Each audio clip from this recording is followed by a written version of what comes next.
दर्शकवृन्द नमस्कार। कार्यक्रम सन्दर्भको आजको श्रृङ्खलामा यहाँहरूलाई हार्दिक स्वागत छ।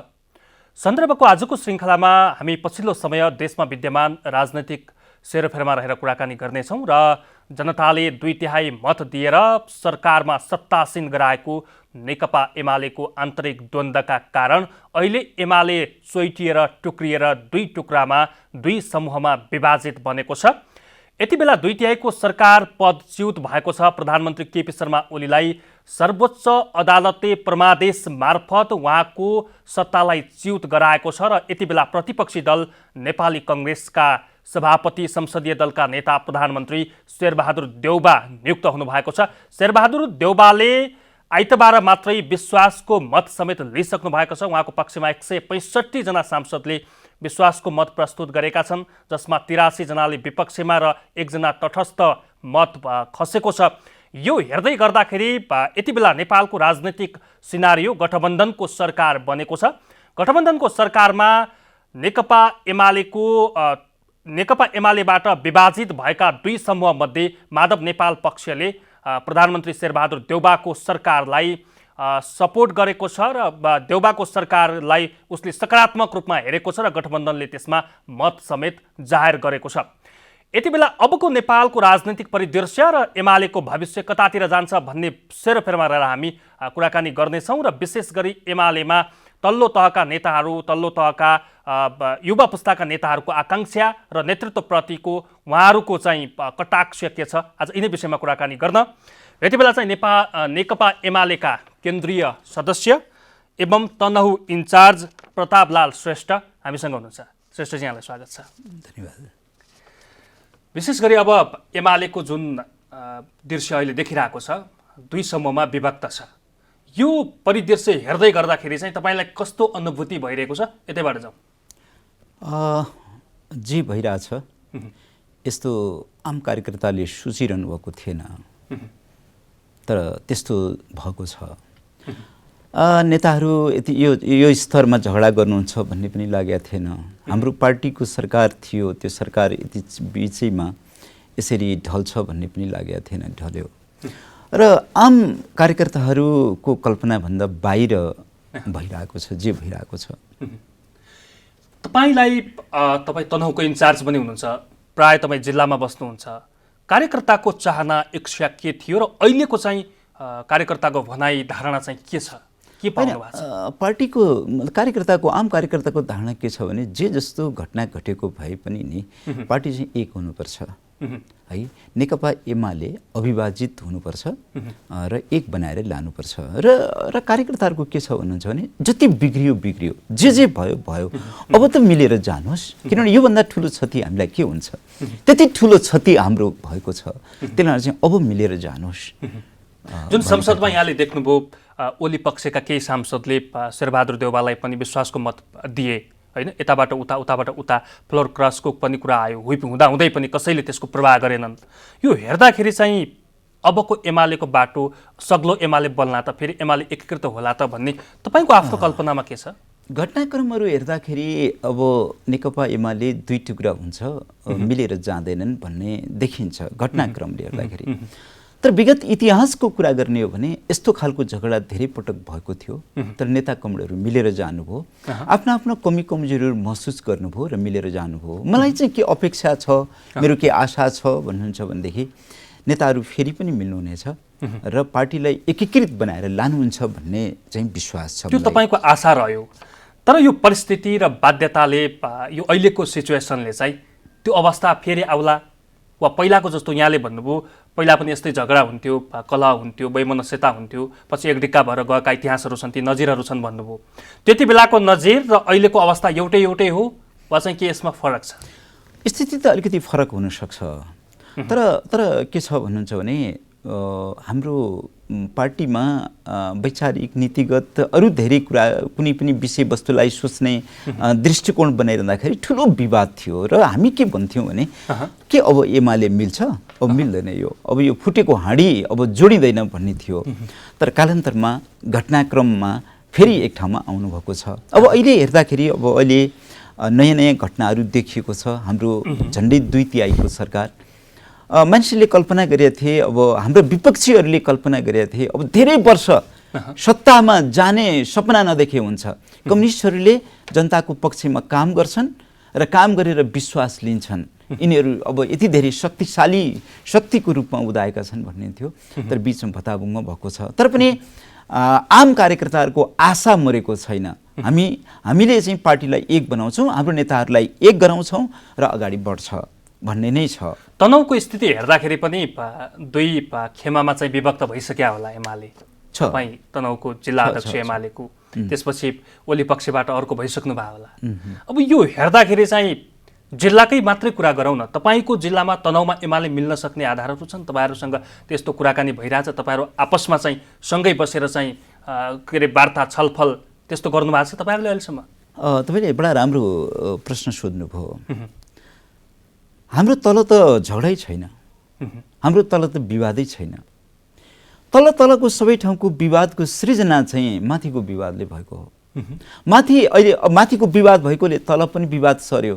तर त्यो माथि कुरा मिल्ने बित्तिकै तल पनि सबै कुराहरू मिल्छ। हामीमा त्यस्तो वैमनस्यता, त्यत्रो झगडा, त्यत्रो केही छैन। तर तलबाट एक डिक्का भएर आउन सक्ने आधार रहँदैन? माथिको मात्र निर्देशन कुर्ने र तलबाट चाहिँ विभक्त भइसक्ने, वा चाहिँ यो भनेको पदका लागि वा चाहिँ छिटो चाहिँ राजनीतिमा हाइट लिनका लागि म एकदम अगाडि नै बढ्छु कि भनौँ न नेताहरूको नजिक, केन्द्रीय स्तरका नेताहरूको नजिक छिटै बन्छौँ कि भन्ने त्यो मनोभावले चाहिँ यो अवस्थाको सिर्जना भएको छ, वा चाहिँ दोष केन्द्रकै हो?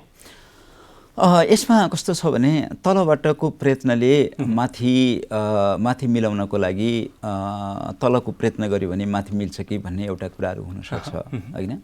यो नेता कमरेडहरू, कतिपय कमरेडहरू, अब दोस्रा तेस्रा अरू नेता कमरेडहरू, तलका कमरेडहरू, ग्राउन्ड लेभलका कमरेडहरू पनि लाग्नुभएको छ।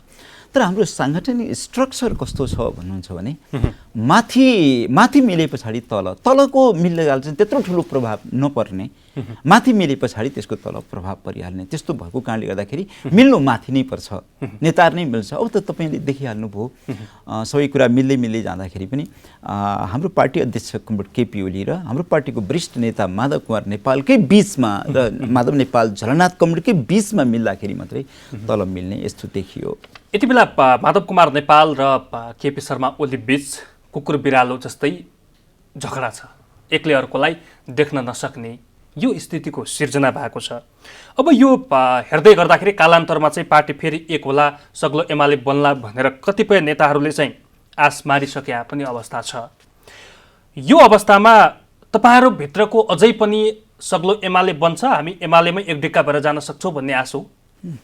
अब यसमा के हुन्छ भने जो कार्यकर्ताहरू भर्खर आउनुभएको छ र पार्टीमा बस्नुभएको छ र काम गर्नुभएको छ, ती मान्छेहरूले यस्तो सोच्न सक्छन्।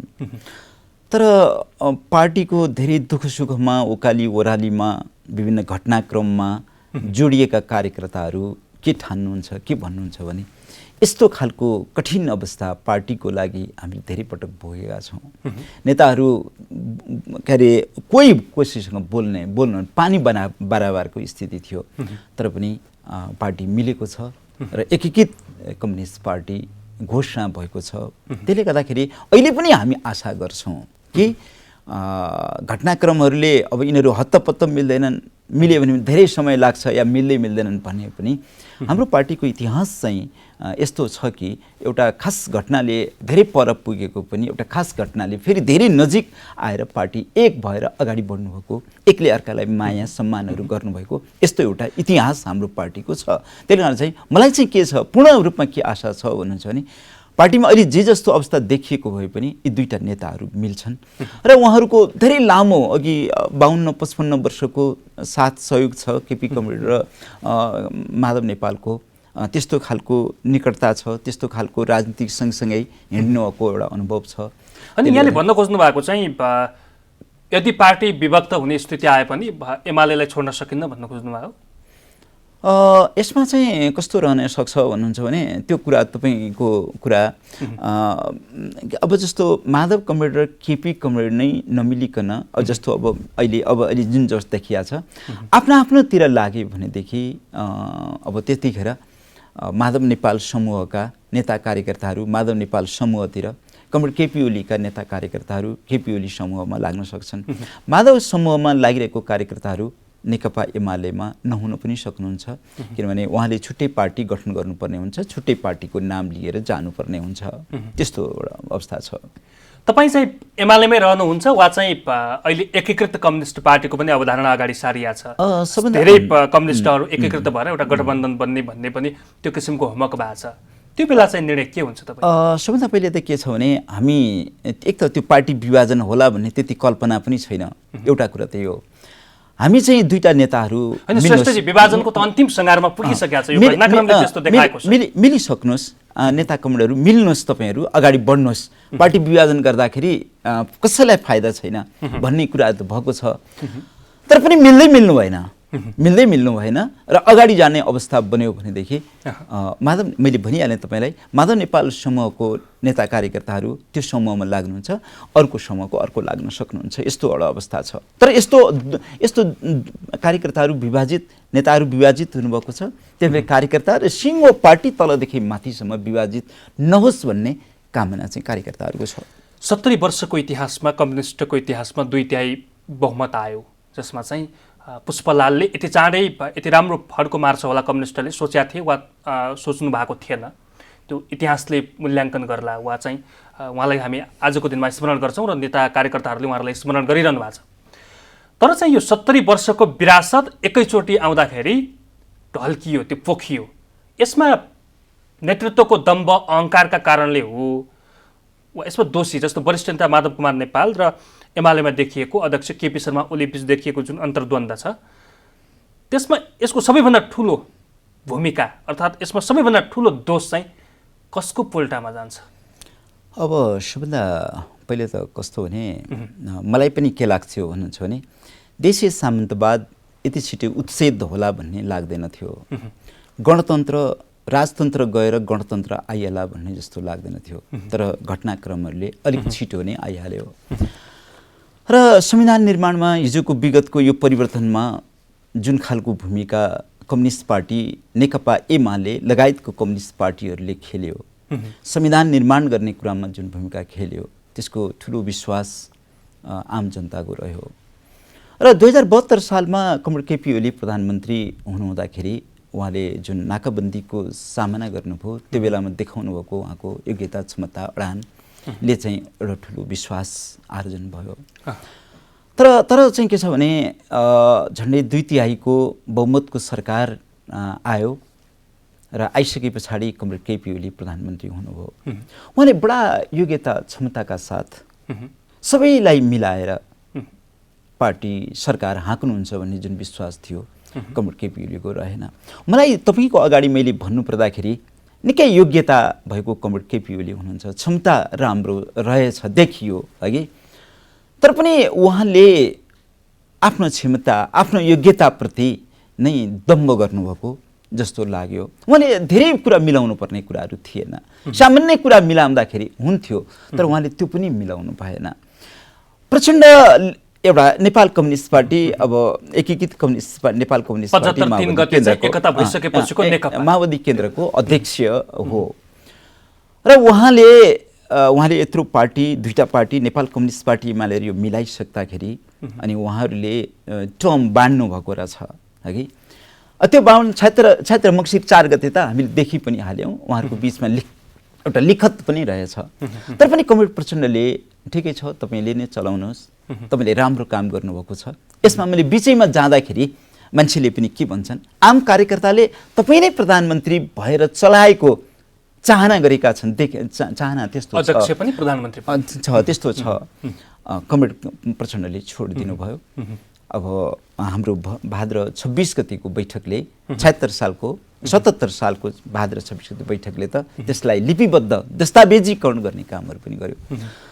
तर यो सबै कुराको त्याग, यो सबै कुराको जुन उदारता छ, त्यो उदारतालाई चाहिँ सही ढङ्गले कमरेड हाम्रो अध्यक्ष, हाम्रो भूपू प्रधानमन्त्री भन्नु पर्यो, उहाँले चाहिँ बुझ्नु भएन।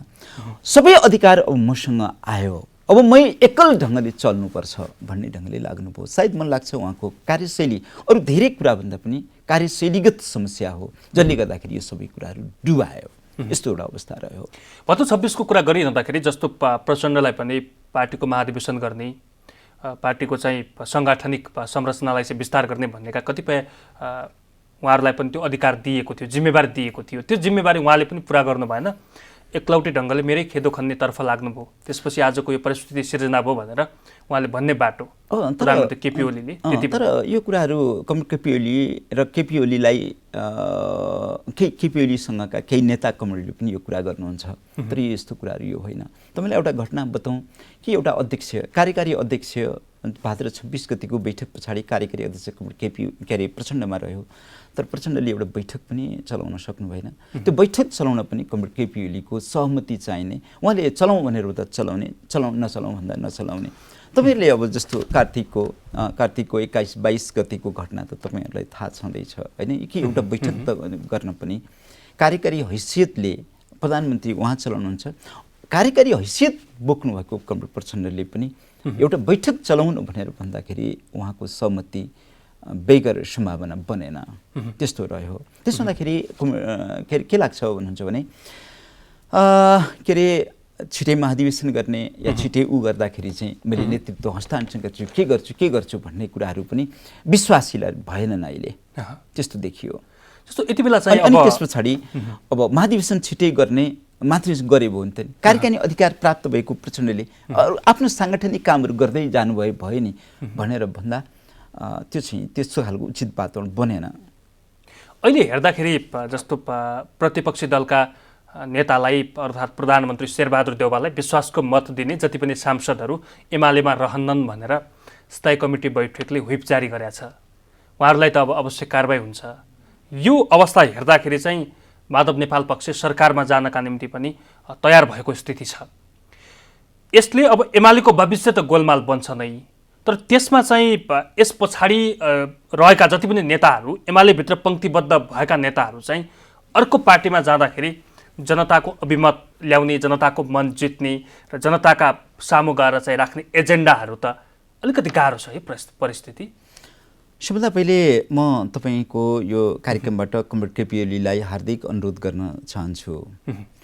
हिजोको विश्वासको मत कसैलाई दियो भन्दैमा कारबाही गरेर कारबाहीको डन्डा चलाउने काम चाहिँ नगर्नु भए हुन्थ्यो। यो उहाँको ठुलो बुद्धिमत्ताको कुराहरू हुन्छ। हामी धेरै ठुलो नोक्सानमा पुगेका छौँ, हामी धेरै साइड लागिसकेका छौँ।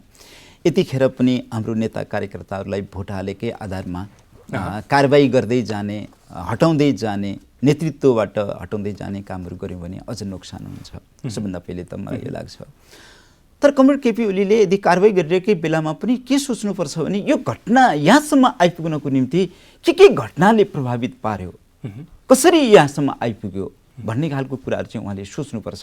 तर कमरेड केपी ओलीको एउटा कमजोरी के रहेछ भन्नुहुन्छ भनेदेखि नि एकदम योग्यता भए पनि, क्षमता भएर पनि, यत्रो ड्यासिङ पर्सनालिटी भएको अध्यक्ष हुनुभए पनि नि पछाडि फर्केर नहिँड्ने, मैले गरेका कामहरू कारबाहीहरूको प्रतिक्रिया के छ, कुन नेताले कस्तो अभिव्यक्ति रहन्छ, के ठान्नुहुन्छ, यस्तो कुरा नसोच्ने र मैले जे गरेको छु ठिक गर्छु यस्तो खालको घमण्डका कारणले गर्दाखेरि यहाँ आएको छ। उहाँले अब के सोच्नुभयो चाहिँ मैले फर्केर हेर्नुपर्छ, मैले कार्यकर्ताहरूको कुरा पनि सुन्नुपर्छ, मैले फर्केर हेर्नुपर्छ र अगाडिको मार्ग तय गर्नुपर्छ। अब चाहिँ कारबाही भइसक्यो होइन, कारबाही गर्ने भनेर जुन व्हिप जारी भएको छ स्थायी कमिटीबाट, त्यसबाट कारबाही हुन्छ।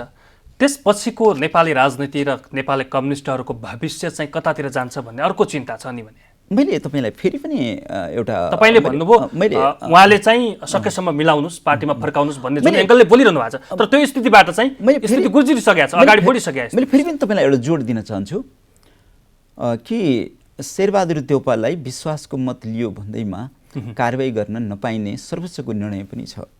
निर्दलीय व्यवस्था व्हिप नलाग्ने निर्दलीय व्यवस्था होइन, यसलाई निर्दलीय व्यवस्था भनिँदैन।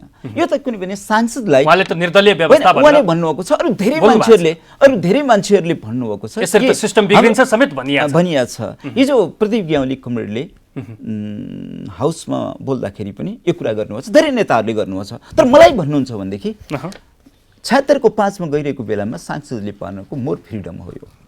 आफ्नो विश्वास, आफ्नो विवेकको मत प्रयोग गर्नुहोस्। तपाईँले 1 मा, तपाईँले 2 मा, तपाईँले 3 मा यी जुन सरकारहरू बन्छन् त्यसमा अब 1 को त परेन, 1 को पनि पर्यो, तर 76 को 4 मा जाँदाखेरि जुन विश्वासको मत प्रयोग गर्ने भन्ने कुरा थियो यस्तो पाइँदैन थियो। तर 76को 5 मा पुगिसके पछाडि एकपालि विवेकमा छोडिदिउँ, कस्तो गर्नु रहेछ, कस्तो विवेकमा मत हाल्दाखेरि आफ्नै सांसदहरूले कस्तो निर्णय गर्नुहुँदो रहेछ भन्ने खालको कुराको टेस्टिङ हो भन्ने लाग्छ।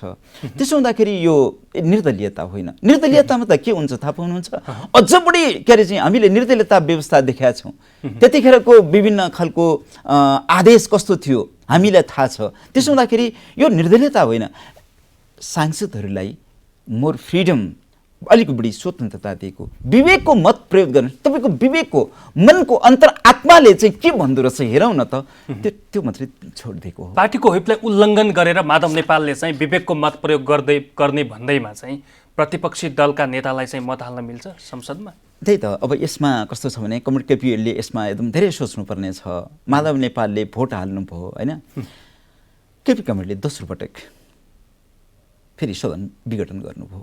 अघि विघटन गरिसके पछाडि त्यो सदन पुनर्स्थापित गर्नुपर्ने माधव नेपालले आफ्नो जिम्मेदारी ठान्नुभयो। अहिले कोरोना लागेको बेलामा, यत्रो बाढी पीडित लागेको बेलामा है यो मध्यावधि निर्वाचन गर्ने या अर्को निर्वाचन गर्ने कुराहरू चाहिँ राम्रो होइन, यसलाई पुनर्स्थापित गर्नुपर्छ भन्ने खालको कुराहरू रह्यो।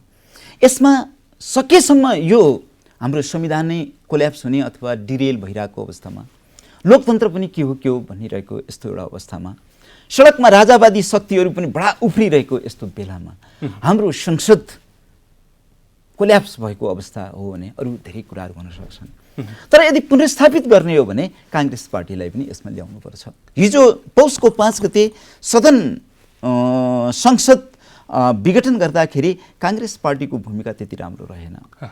त्यसले गर्दाखेरि यो यसमा राम्रो भूमिकामा ल्याउनको लागि काङ्ग्रेस पार्टीलाई पनि साथ अथवा काङ्ग्रेस पार्टीलाई यो भूमिका ल्याउनको निम्ति उहाँहरूले अन्ततगत 2/3 चाहिँ चुहाएर निमिठ्यान्न पारेर कङ्ग्रेसको शरणमा जान पर्ने दिन आयो होइन एमालेका लागि। अच्छा, त्यो चाहिँ कस्तो छ भन्नुहुन्छ भनेदेखि 2/3 त 2077 सालको फाल्गुनको 23 गतिको जुन खालको फैसला छ, फैसला पछाडि त माओवादी र नेकपा एमाले अलग अलग भइसके पछाडि त 2/3 रहेन।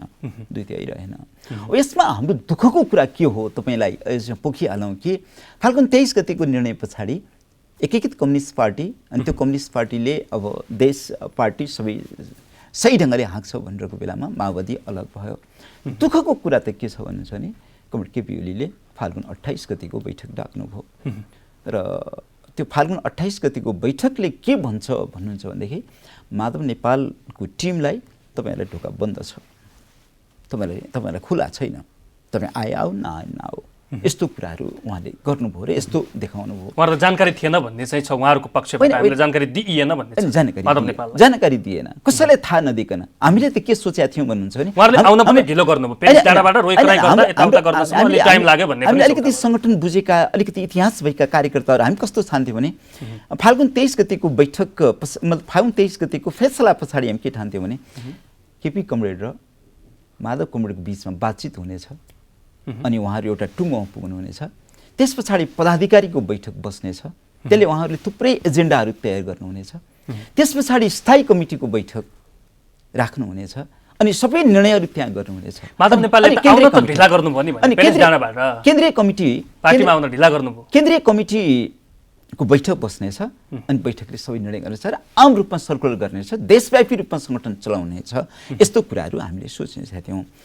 जहाँसम्म तपाईँले बिचमा एउटा कुरा गर्नुभयो माधव कमरेडले यो आउन ढिला त यो प्रसङ्गै भएन, किन भएन भन्नुहुन्छ भनेदेखि फाल्गुन 23 गतिको फैसला पछाडि 24 गते नै पेरिस डाँडामा अब हामी एमाले हौँ, कतिपय बेला हामी सँगै चल्यौँ, केही विषयमा हाम्रो दोस्ती अलि नजिक पनि भयो होला, बढ्यो होला, निकटता सम्बन्ध बढ्यो पनि होला, तर हामी नेकपा एमाले हौँ।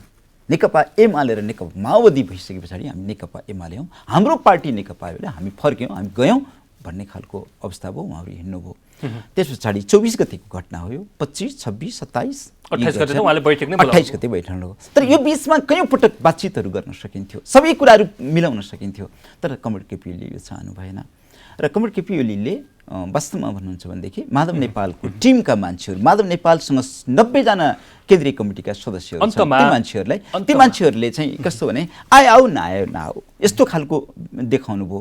त्यसले गर्दाखेरि उयो उहाँको धेरै ठुलो कमजोरी हो, यस्तो नगर्नु पर्थ्यो। अब त के हुनु पर्थ्यो भने झन्डै 2 तिहाईको सरकार थियो, त्यो पनि गयो हैन। अब एमाले र माओवादी मिलेर चुनाव लडेका थियौँ, अब त्यो पनि सम्भावना गरे। अब नेकपा एमाले मात्रैको पार्टीलाई चाहिँ एकीकृत र चाहिँ मतलब एकताबद्ध बनाएर अन्तमा तपाईँ पनि राजनीतिक भविष्य देखेर नेपाली कम्युनिस्ट इतिहासमा लामो समयदेखि लाग्नु भएको छ। तपाईँले भोलिको भविष्य देख्नु भएरै लाग्नु भएको हो, तर यो भविष्य कता कता अँध्यारो सुरुङतर्फ जाँदैछ कि भनेर पनि आकलन गर्नेहरूको पनि कमी छैन। आजको दिनमा आफूलाई हुने आत्मग्लानी अर्थात् चाहिँ आफूलाई हुने मनभित्र हुने पीडा र चाहिँ म जनता सामु गएर म जनतालाई के आश्वासन दिउँ भनेर हुने हुटुटी, यो के खेल्दो रहेछ एउटा नेताको मनमा, एउटा कार्यकर्ताको मनमा छोटोमा यो परिस्थितिले? अच्छा, सबभन्दा पहिले थरीथरीका विचारहरू हुन सक्छन्। पार्टीको अवस्था छ, पार्टी वास्तवमा दुर्घटनामा गइरहेको छ, अझैसम्म विभाजन भएको छैन। विभाजन भयो भने पार्टी दुर्घटना जान्छ। यतिखेर आम कार्यकर्ताहरूको धेरै मन रोएको छ, धेरै ठुलो पीडा छ, धेरै मन रोएको छ। तर पनि कार्यकर्ताहरूले भित्रभित्र प्रतिबद्धता गरेका छन्। एक ढङ्गले, एक लिडरसिपले पार्टीलाई सही ढङ्गले हाँकेन, अर्को ढङ्गले अर्को लिडरसिपले पार्टीलाई सही ढङ्गले हाँक्नेछ। र यसो भनिरहेको बेलामा साम्यवादप्रतिको विश्वास, कम्युनिस्ट पार्टीप्रतिको विश्वास, जनताको बहुदलीय जनवादप्रतिको विश्वास अथवा मार्क्सवाद लेनिनवादप्रतिको हराएको, अब यो छोडिएको यस्तो आम कार्यकर्ताले कल्पना गर्न सक्दैनन् र गर्दैनन् पनि। म पनि गर्दिनँ। हिजो जुन ढङ्गले दुःख पाइयो, दुःख बेहोरिएको थियो, निकै कष्ट बेहोरिएको छ यो कम्युनिस्ट आन्दोलनको निम्ति, नेकपा एमालेको सङ्गठन विकास गर्नको लागि हगि। तर आम कार्यकर्ता के हुनुहुन्छ भनेदेखि हामी थाकेका छैनौँ। हामी अब नयाँ ढङ्गले जानुपर्ने बाध्य, सकेसम्म नबन्नुहोस्, नेता कमरेडहरू मिल्नुहोस्, पार्टीलाई एकीकृत राख्नुहोस्।